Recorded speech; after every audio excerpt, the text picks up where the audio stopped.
Good Food. Welcome to another live Q&A.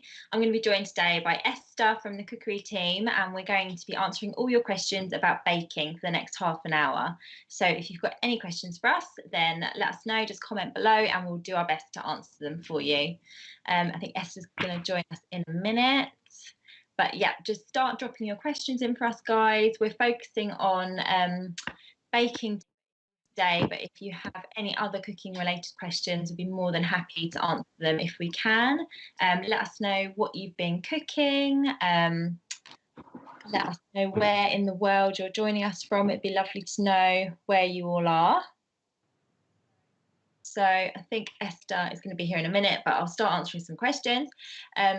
How do you make, oh, here she is.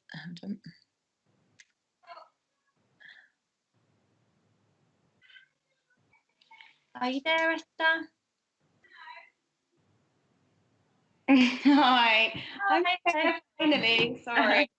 Technical issues. How are you doing? How are you? Really good, thanks. How are you? Yeah, I'm really well, thank you. Very well. Have you been busy baking?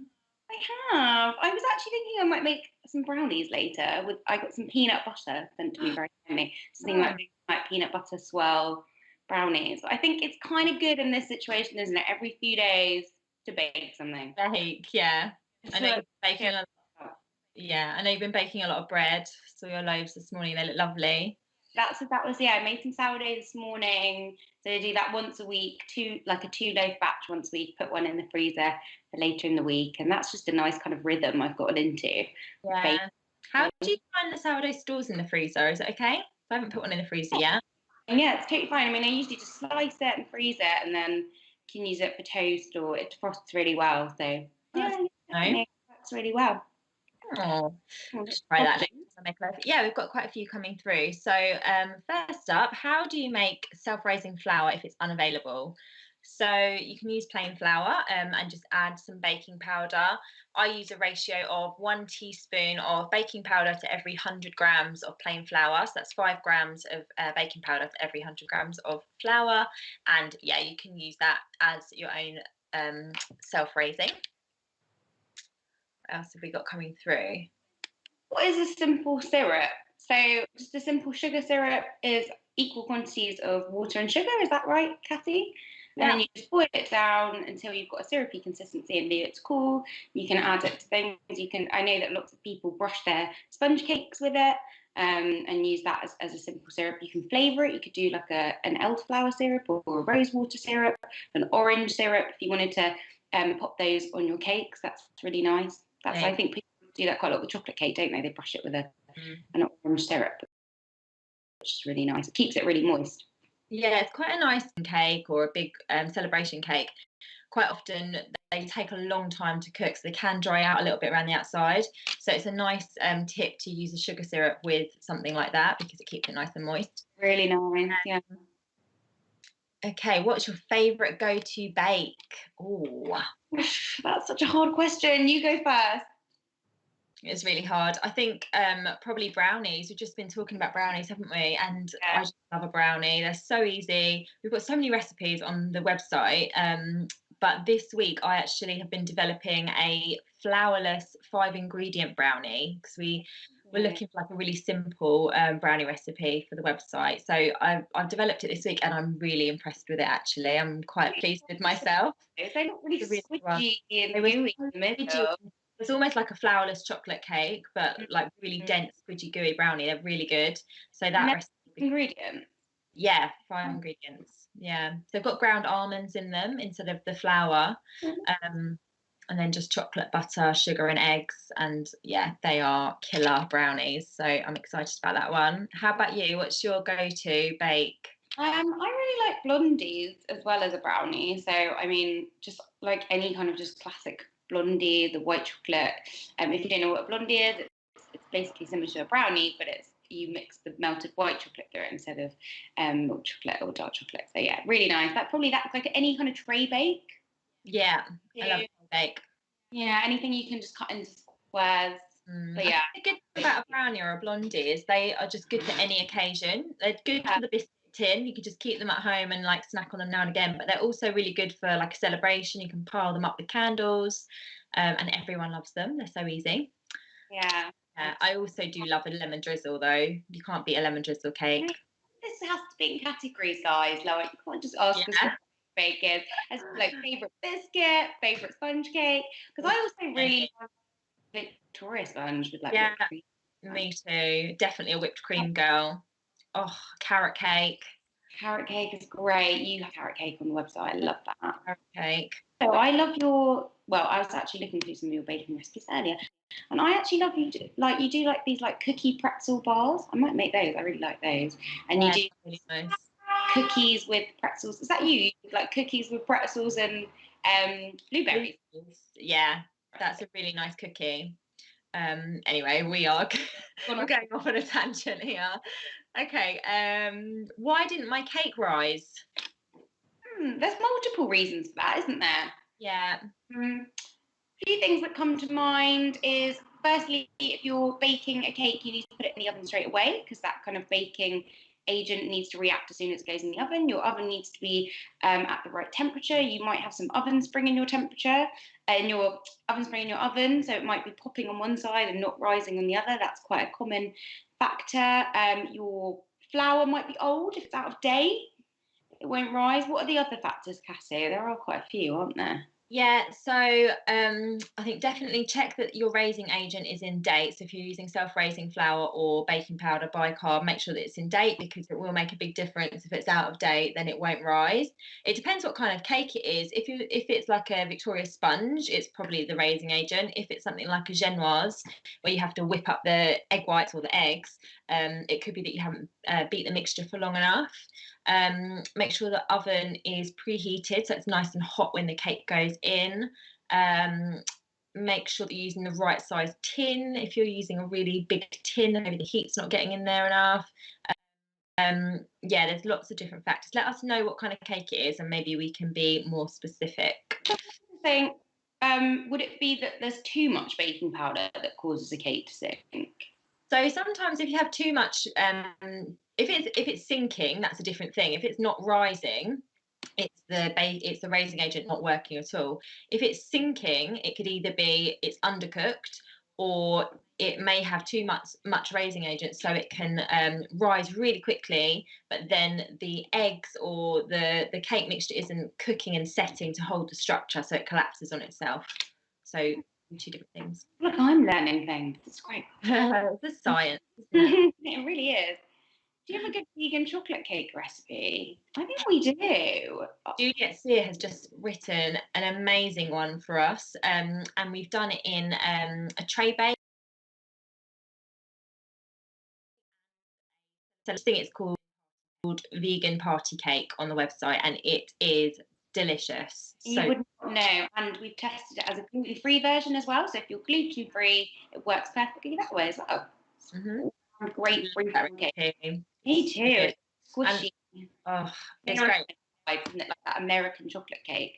I've made it loads of times actually because my daughter's allergic to eggs and dairy, so it's perfect for her, and it always goes down really well. Okay. How do you get the best rise when making a cake? Mine are always flat. So maybe we've covered. I think you said, but I suppose in the kind of preparation process, you want to like beat your butter and sugar really well, like really fluffy, and make sure your eggs are the same temperature. Yeah, just make sure also everything's in date. I think that was definitely a thing growing up where I'd be like, oh, the cakes are a bit flat, and then maybe my mum had used some baking powder that was slightly out of date or whatever. So yeah, just make sure your ingredients are really fresh. Yeah. What's the ratio of xanthan gum to shoreham flour when substitute for regular flour? I don't know that off the top of my head, I'm afraid. Yeah, sort of an equation. Yeah. What flour type in Ireland, the UK, is equivalent to all-purpose flour in US recipes? It's just plain flour. That is the same thing as all-purpose flour, just plain flour. Yeah. Any tips for ganache that doesn't crumble? Oh. Well, do you think maybe this person means they chilled it and it's almost breakable as opposed to Because there are stages of ganache, aren't there? Yeah, if that's the case, then you probably need more cream in there. The cream obviously keeps it soft and keeps it from setting back to hard chocolate. So I'd say you need some more fat, some cream or butter in there. I haven't heard of ganache crumbling before. Maybe we have got a ganache. I wrote a ganache guide for the website. So if you want to check that out, I think it's got all the tips on there of how to get it all smooth and silky and delicious. Hi, I'm from Anglesey. Hi, Anglesey. Well, I struggle with cakes sinking in the middle. I use a temperamental electric oven. That might be your problem. Ovens vary so much. Yeah. It's such a pain. I would get yourself a little oven thermometer, so you can get ones that you just hang over the bars inside the oven, and then you'll always know what temperature it's running at when you're cooking, if you need to increase the temperature or take it down a little bit, and that should help you, sort that out. And just always check.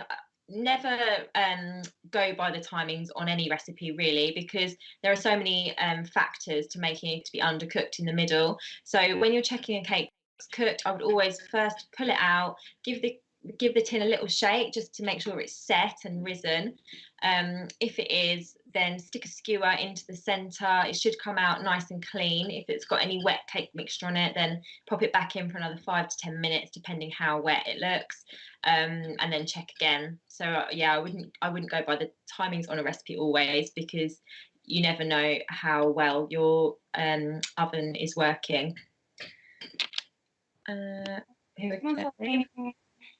Tips for buttercream going too soft in the heat once it's been piped. Oh, that is a really tricky one. I just think it's really hard to work with, isn't it, in the heat? Would you chill it? Well, I would just try and make it more stable by adding extra icing sugar. Because I think you can play around with buttercream with a buttercream recipe a little bit and make it a bit stiffer and firmer by increasing the icing sugar and just having less butter in it. And I'd probably avoid, sometimes you see buttercreams that have a bit of cream cheese in them. I'd avoid that because that's going to melt straight away. But yeah, I mean, keep it in a cool place for as long as possible, really. It's really a tricky one, buttercream, isn't it? Because on a warm day, even if, like, when you're piping it, the heat from your hands can make it melt. So I would try and get it as stiff and stable with lots of icing sugar before you start piping. Good. Is bicarb of soda the same as baking powder? No. So baking powder is a combination of, is it cream of tartar and baking powder, I think? So it's already got an acidic element to it, whereas bicarb needs an acid added to a cake mixture to activate it, to make it work. So you'll often see, if a recipe has bicarb, you'll often see buttermilk, vinegar, lemon juice, something like that, yogurt in the ingredients, which help to activate the aeration process. Baking powder can just be used on its own. How do you make frosting instead of using a pre-made tub? Well, we've got lots of really good frosting recipes on the website. It's basically just slightly softened butter and icing sugar, fine icing sugar. So you just beat those two things together, and that's kind of what it makes it. And you can obviously add different flavorings. You could add melted chocolate or cocoa powder to it if you want to do a chocolate one. But it's very easy. I mean, and much, much tastier than the ones you buy in tubs. Yeah, absolutely. The best egg substitute. So I do this a lot because, like I said, my daughter can't eat eggs. So I use ground flax seeds as a substitute in things like brownies, chocolate cake, carrot cake, any cake really. So you just add a tablespoon of ground flaxseed mixed with 2 tablespoons of warm water for every egg that the recipe calls for. Leave that in a little cup to go. It'll go kind of gloopy, a bit like egg, if you leave it for a couple of minutes, and then you add that in place of the eggs, and that works really well. Is it committee ground flaxseed? So try and look for one which is really finely ground, and you'll get a better result. For a structured cake, I suppose what you were saying, with like a really high sugar content, so that it's a bit thicker. That's probably what I would do. Yeah, I think so. Or you could go like quite old school and go for like a royal icing, something like that, which is going to set quite hard. Something made with egg whites, which would set hard. And then yeah, that won't melt. Tips for vegan cinnamon buns. Oh, I made some last Oh, person to ask that. I made some really nice ones. So I just followed a standard vegan, not vegan, a standard cinnamon bun recipe, but I replaced the milk with oat milk, the butter with like a vegan spread, and then I used, I didn't put any eggs in. I didn't actually put anything in place of the eggs. It didn't need it. And some recipes have egg in the dough to enrich, so I just left it out.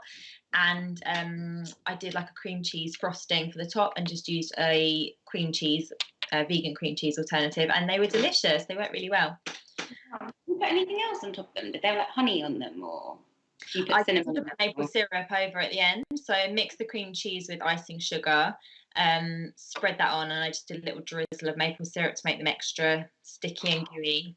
They look delicious. Love those. Can't get enough of the cinnamon buns at the moment. I know. Where can I get the recipe for the brownies you just mentioned? It will be in the September-ish, no, August issue. So you'll have to wait a little while, I'm afraid. Oh, favourite quick meals? I think I would noodles. I would always go for ramen. Yeah, I think obviously Cassie knows this, but I often buy like proper Japanese packet ramen, which is actually really easy to get hold of. I got mine in a really big, very popular supermarket the other day, in the Japanese section, Asian kind of section of the supermarket. And then I just top it with different things. So to put with like a soft-boiled egg and spring onions, radishes, hot sauce. That's probably my go-to, like super quick.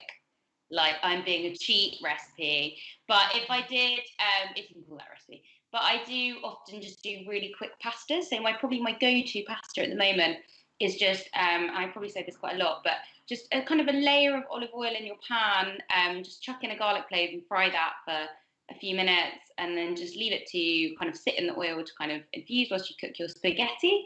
And then I just cook cherry tomatoes, or like those little baby plum tomatoes, just a big handful of basil, loads of parmesan in the pan with spaghetti, salt and pepper, big scrunch salt and pepper, and then a bit more parmesan on top. That's really my go-to quick dinner. Oh, that's delicious. What about you? I like fried rice. Like I eat quite a lot of fried rice, and it is a bit, well, it's a big cheat, but I always have a pouch of that cooked rice in the cupboards. So just when I want something really quick, so I'll just use up whatever's in the veggie drawer.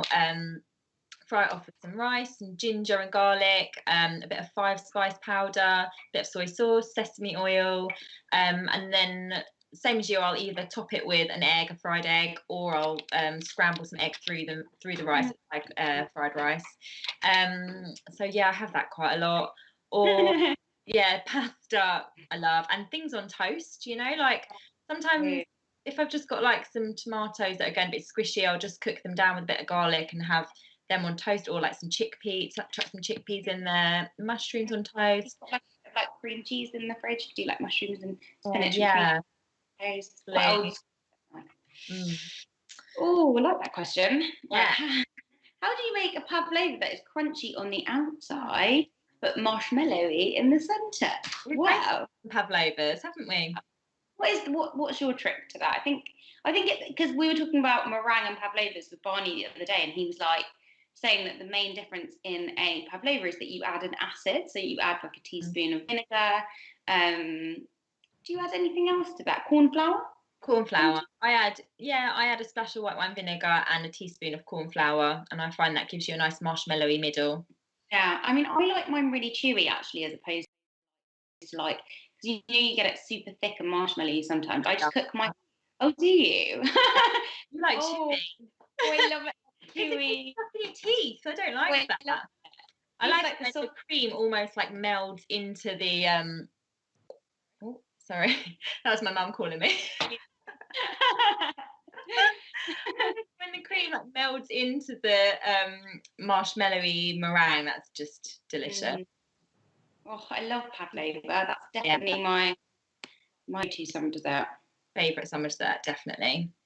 Okay, what else have we got? How do you stop butter from splitting? I don't know what that's in regards just to. cooking, and we'll let you know. Best chocolate chip cookie recipe. Oh, have you got one? I actually have one that I often work off the top of my head, which is really bad. But I do really like Barney's Next Level chocolate chip cookies, which are on the website, and they have, and that's something I always add to chocolate chip cookies is rye flour, just like 50 grams or 100 grams of rye flour, half rye, half plain, and it gives like a really chewy, malty finish. So I check those ones out. Yeah, I love those. They're great. I love that recipe as well. We were talking earlier about the pretzel cookies that I've written for the website, and before Barney's recipe came and took my heart, that was always my go-to cookie recipe. So I would just replace the pretzels and he's got white chocolate chips and blueberries with whatever I fancy. So some dark chocolate, milk chocolate. It's a really good base recipe. I might make those later. Let me know the verdict. Well, don't know. Okay. I have muffins.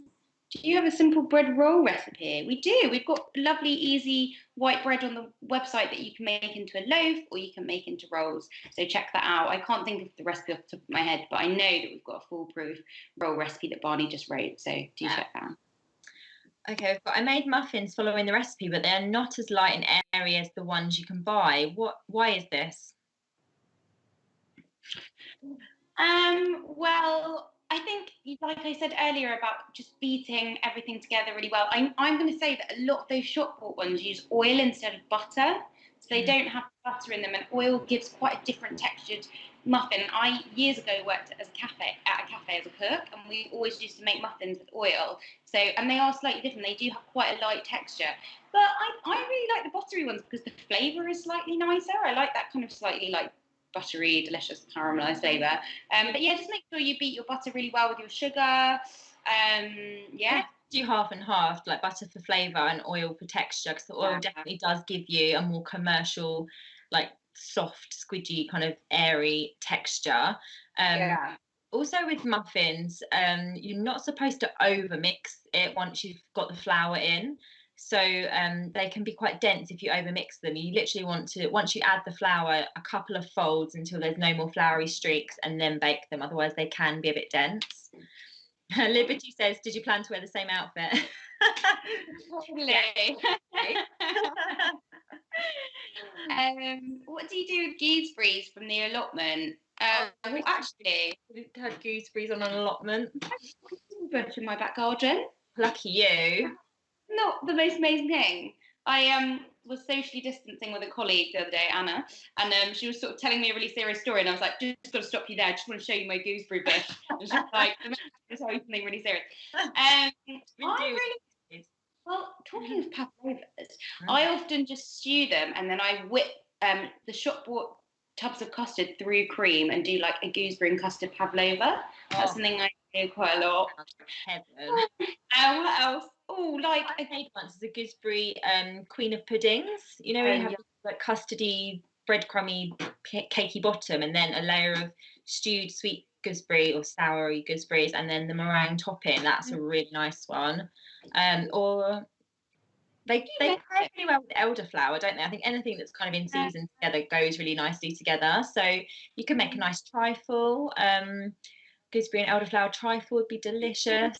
Pie, very simple pie recipe. Classic one, isn't it? Or gooseberry fool. Oh, lovely. We've got on the website, we've got some little, I think they're called goosebump pies, which is so cute. They're little mini gooseberry pies, and where you drape the pastry over them, they're all nice and bumpy. So they're good goosebump pies. I think that's a Jane Hornby recipe, which I love. I know every single recipe on the website. Me too. And I think there's a lovely cake on there as well, gooseberry cake. So check that one out. I also kind of think anything that uses rhubarb you could replace with gooseberry, because it's got a really similar sharpness. Yeah, it doesn't far off. It's just texturally different. You're right. Not actually that dissimilar in flavour either. And you're right, all of those kind of like rhubarb, gooseberry, anything that grows in the season goes really well with like floral flavours. So like rhubarb and rose, or like rhubarb and gooseberry and elderflower. So like just matches really well. Love this time of year cooking. I think it's so nice. Me too. Okay, any tips for using oil in carrot cakes? Mine was so heavy. Yeah, I think I've got a recipe on the website for a carrot cake with oil. I think it's carrot patch cake. I really like oil in carrot cakes. If it was heavy, it's probably the raising agent rather than the fat that you're using. So again, make sure that your baking powder or bicarb is in date, or your self-raising flour if you're using that. We've got so many questions left. Someone said that they made anti-gravity cakes. I recommended it on my last one on Monday with Barney. The sponge is amazing, and they said they loved it. So that's so nice to hear. The best. Okay, love it. I use that chocolate cake for so much. I love that. It's really nice one. Have you made hummingbird cake? I actually wrote hummingbird cake for Good Food last year, so we've got a hummingbird cake on the website now. Just type in hummingbird cake. It's got like pineapple in it. It's kind of like a carrot cake actually, but it's got pineapple, like a passion cake, isn't it? Yeah, passion cake. Cream cheese frosting, and I think mine's got edible flowers on top, so it's quite pretty, quite nice. It is. Might have to revisit that one. One more question before we have to go. Yeah. What is the drip made of on drip cakes? Could you just use chocolate sauce? I don't think you could, because you want it to set as it's dripping down the side. Yeah. I think we've got drip cakes on the website, haven't we? So we've got like the method, but it's very much about it kind of dripping and then setting halfway. So I wouldn't use chocolate sauce, would you? I would. Some people use just melted chocolate.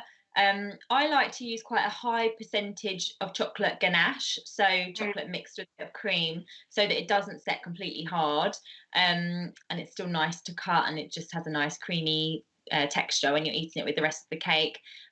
But when you're making a drip cake, it's all about adding that drip when the chocolate is at the right consistency. So when you melt the chocolate or make a ganache, you don't want it to be so runny that it just pours all over the side straight away, and obviously you don't want it to be firming up so that it doesn't drip. You want it in that middle ground somewhere, so it's warm and it will run into nice droplets down the side but not completely run away.